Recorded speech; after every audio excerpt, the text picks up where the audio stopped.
Kan, dengar tu.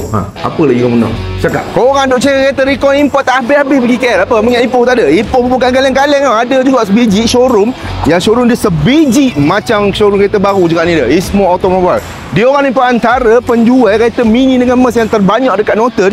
Jom aku bawa orang pergi tour tengok dalam dia macam mana. Memang cukup-cukup best. Jom. Ini dia showroom dia, orang tengok. Suasana dia cukup-cukup selesa. Ni antara yang pertama yang berekon dekat Ipoh. Tengok macam-macam kereta ada. Daripada sini kau tengok berlambat-lambat Mini Cooper. Ada Mini Cooper, Mini Clubman, Mini Countryman pun ada. Suzuki ada, Mazda ada, MX-5 pun ada. Kau tengok dengan Yaris Sport ni pun ada kat sini. Merc pun bersepah-sepah. Kau nak A-Class, B-Class, C-Class, E-Class pun ada. GLC, GLA semua pun ada kat sini. Kau boleh nampak. Memang cukup-cukup banyak. Sini area ni ada lebih daripada 100 biji kereta pilihan bagi korang boleh buat pilihan kat sini. Dan juga macam-macam variasi macam-macam. Okay, lagi satu yang paling penting sekali, dia orang ni AP holder cukup-cukup lama tahun 1984. Dah lebih daripada 40 tahun AP holder. Apa gunanya? AP holder bila lama, beli kereta kat sini memang lagi secure cakap. Itu yang paling penting sekali. Jom kita turun lagi. Korang tengok suasana ni memang cukup grand cakap. Saya ada kursi urut lagi kat sini. Orang ingat apa? Suasana yang berekon ni bukan hanya untuk bagi kat manusia je, bagi kat kereta juga. Bila kereta parking dekat suasana macam ni, kereta tu akan jadi lagi cantik. Tak ada kena hujan panas, tak ada kena habuk apa semua. Dan sini macam-macam kamu tengok, ada Lexus, ada BMW pun ada. Dan juga ini kereta baru yang akan dihantar pada customer. Korang tengok dia punya setup untuk hantar customer tu, korang dapat kereta baru punya feel tu.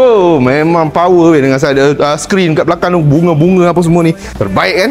Sini selain daripada kereta yang aku cakap tadi, ada juga orang nak mencari MPV pun ada juga kat sini. Macam-macam jenis MPV, Alphard, Fire ke apa semua, Lexus semua pun ada kat sini. Boleh jadi pilihan juga korang.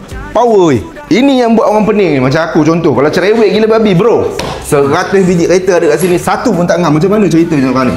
Okay, tak apa bro. Kalau ready stock tak ada, tak ada special order juga. So you tengok beribu-ribu sini aja. So apa brand you nak, kita pun boleh cari untuk anda. Bukan 1 biji kamu, beribu-ribu biji, beratur tengah tunggu. Kalau kamu tak puas hati ke, cari dalam ni. Semua brand pun ada. Kamu nak Lamborghini ke, Ferrari ke, benda luxury, semua pun ada, tak ada masalah bro kan? Yes. Jadi apa kelebihan dia kalau beli kat sini? Okay, kalau kata untuk special order, kita cuma kira 3% cashback atau 6% loan buy sahaja. Order ini kereta datang sini, kita cuma nak tunggu 2 bulan sahaja. Kan, dengar tu.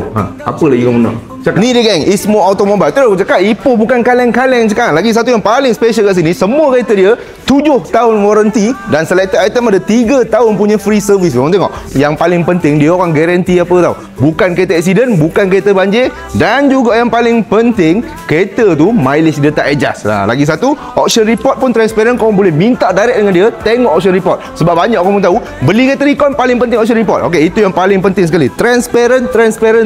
Yang penting kena cakap 3 kali. Okay, jadi sini waktu operasi dia pukul 9 hingga pukul 6 petang, buka setiap hari dengan suasana macam ni. Inilah kebanggaan Ipoh. Siapa-siapa nak cari kereta Recon boleh datang Ismo Automobile kat Ipoh ni. Dia dekat Jalan Kuala. Kalau tak jumpa, map terus automatik sampai kat sini. Power. Dan kepada yang jauh, korang boleh juga pergi follow dekat TikTok dia orang, Ismo Automobile, ataupun dia semua platform jual kereta hebat-hebat semua pun ada juga. Dia orang punya listing dalam tu. Korang boleh pergi cari. Okay, jadi cari kereta Recon import, cari Ismo Automobile. Pak Wigo Gila, jahan dia kamu. Ciao.